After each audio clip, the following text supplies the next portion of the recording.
जय गुरुदेव, प्रणाम सभी को। मेरा नाम अभिलाषा कृति और इस वीडियो के जरिए मैं डिवाइन वो सेशन में जो 3 टॉपिक्स दीदी ने कवर किए उस टॉपिक की एक शॉर्ट समरी मैं इस वीडियो के जरिए बताऊंगी। तो पहले दिन दीदी ने हम लोग को सेल्फ कॉन्फिडेंस के बारे में बताया था। सेल्फ कॉन्फिडेंस मतलब मेनली होता है अपने पे ट्रस्ट करना।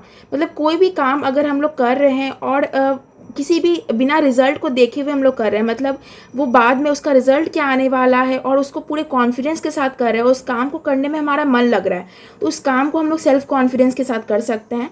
और मेनली 3 चीज़ इस पर वैल्यू करती है कि वो हमारे लिए वो परफेक्शन है कि नहीं, उस काम को परफेक्शन में कर रहे हैं कि नहीं, या फिर उस काम से हम लोग अप्रिसिएशन मिल रहा है या फिर नहीं, या फिर उस काम से हम लोग को सबके लिए वो मोटिवेशन है कि नहीं। मतलब उस काम को हम लोग कर रहे हैं तो उसके बाद किसी को मोटिवेशन मिलना चाहिए उस काम को करने के बाद। इस सेशन में मैंने ये सीखा है कि अपना वैल्यू करना सीखें। हमारा जो उद्देश्य या फिर लक्ष्य है ना, वो किसी पे डिपेंडेंट नहीं होना चाहिए। जो हम सोचे हैं और जो हमें करना है वो हमको क्या है, खुद ही करना है। और जो लक्ष्य हम निर्धारित किए हैं किसी भी हाल में उनको हमको क्या करना है, पूरा करना है।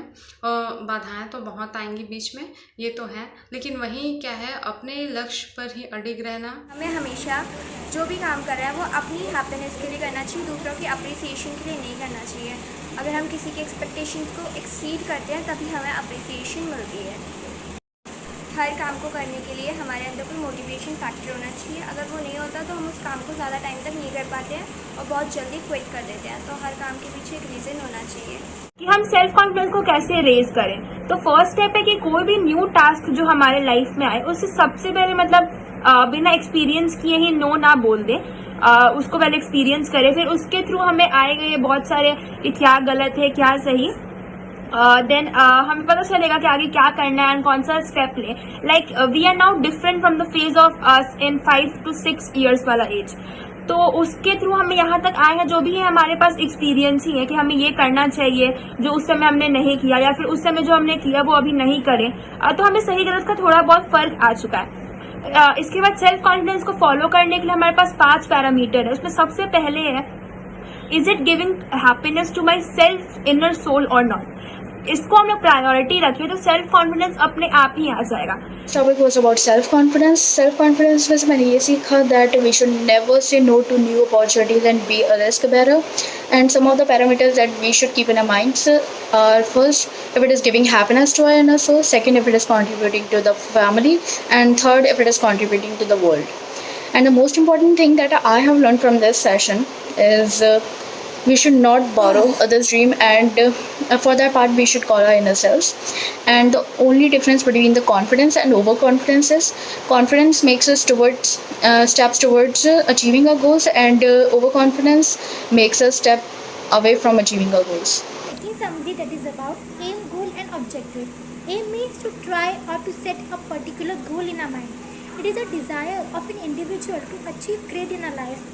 So now few questions that should may arise in your mind, that what are you good at, what you love to do, is it contributing to the world, what you can be paid off. Also for dream careers, these few may questions you should ask to yourself, that what are my values, how to perform, what are my strengths. Never compromise your values with whatsoever you are having. Also understand the difference between need and greed, and requirement and luxury. World क्या चाहता है, world का इस time need क्या है, क्या उसमें हमारे जो भी स्किल्स है, जो भी हमारा है वो कंट्रीब्यूट करेगा। सो लास्ट पॉइंट इज़, और हमें उससे पे क्या मिल रहा है, लाइक हमें उस चीज़ से क्या मिल रहा है, ठीक है, वो हमें किस वे में और क्या पे ऑफ कर रहा है। This is also a very major point. में हमने जाना एप्रिसिएशन और मोटिवेशन के बारे में। एप्रिसिएशन का मतलब होता है जब हम किसी के एक्सपेक्टेशन को एक्सीड करते हैं तो हमें एप्रिसिएशन मिलता है। और मोटिवेशन, हमें सेल्फ मोटिवेटेड होना चाहिए, दूसरे के मोटिवेशन पे डिपेंड नहीं होना चाहिए। अगर दूसरे ने हमें डीमोटिवेट कर दिया तो हम वो काम नहीं करेंगे। हमें अपना मोटिवेशन अपने अंदर से लाना चाहिए कि हाँ, मुझे ये काम करना है, I am motivated self enough to do that work. और हमें अपने सराउंडिंग में जितने भी लोग हैं उनको अप्रिशिएट करना चाहिए, स्मॉल स्मॉल थिंग्स के लिए वैल्यू देने चाहिए अपने सराउंडिंग के पीपल्स को। और हमारा जो गोल है लाइफ का, वो हम क्या पसंद करते हैं करने के लिए, हमें क्या अच्छा लगता है करने को, या फिर हमारा जो गोल है क्या वो कंट्रीब्यूट कर रहा है हमारे सोसाइटी को, हमारे कंट्री को, क्या हम उससे कुछ मुझे इन्वेस्टमेंट मिल रहा है, क्या मैं उस पर इन्वेस्ट कर रही हूँ या फिर एक्सपेंड कर रही हूँ। ये सब चीज़ें हमें मालूम होना चाहिए कि हमें क्या अपना लाइफ का गोल रखना चाहिए। This session remind me that if we are missing something in our life, we should go to our basics. That is our own inner conscience, which we forget in our daily, day-to-day activity and environment. Didi, if I have to recollect through session 1, in which we all discussed on self-confidence regarding one's aim objective, which I consider as a sapling which need to be watered and fertilized through thought based on certain parameters. Motivation and appreciation.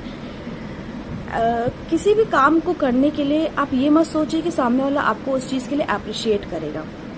हो सकता है कि वो चीज़, आप जो चीज़ सोच रहे हैं कि आप अच्छा कर रहे हैं और सामने वाले को वो चीज़ अच्छी ना लगे, तो आप जो एक्सपेक्टेशन उनसे रखते हैं कहीं ना कहीं आप उनसे डिसअपॉइंट हो जाएंगे, क्योंकि अगर वो चीज़ के लिए आपको बोलते कि यार ये तो अच्छा नहीं है, ये ऐसे नहीं होता है, वैसे नहीं होता है। सो कभी भी लाइफ में आपको कोई भी काम करिए अपने लिए करिए, ना कि दूसरों के लिए करिए कि सामने वाला मतलब आपको अप्रिशिएट करेगा तभी आप वो काम करेंगे।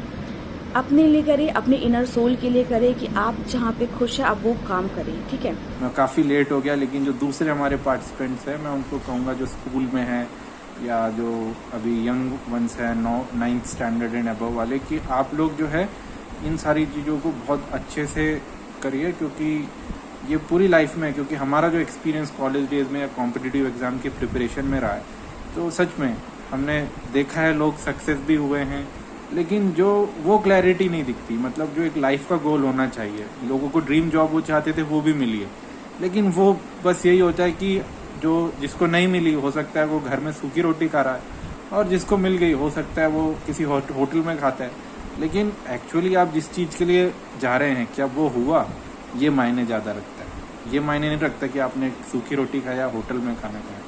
तो इसलिए मैं उन सबसे यही कहूँगा कि जो भी छोटे बच्चे हैं वो ज़रूर यहाँ से ले, एक लाइफ लर्निंग लेसन उनको मिलेगा, और देखिएगा बहुत काम आएगा उनको ये सारी चीज़ें अपनी लाइफ में। Thank you very much.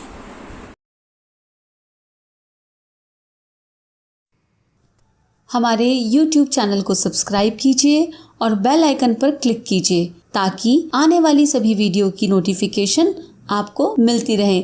आप सभी को बहुत बहुत थैंक यू।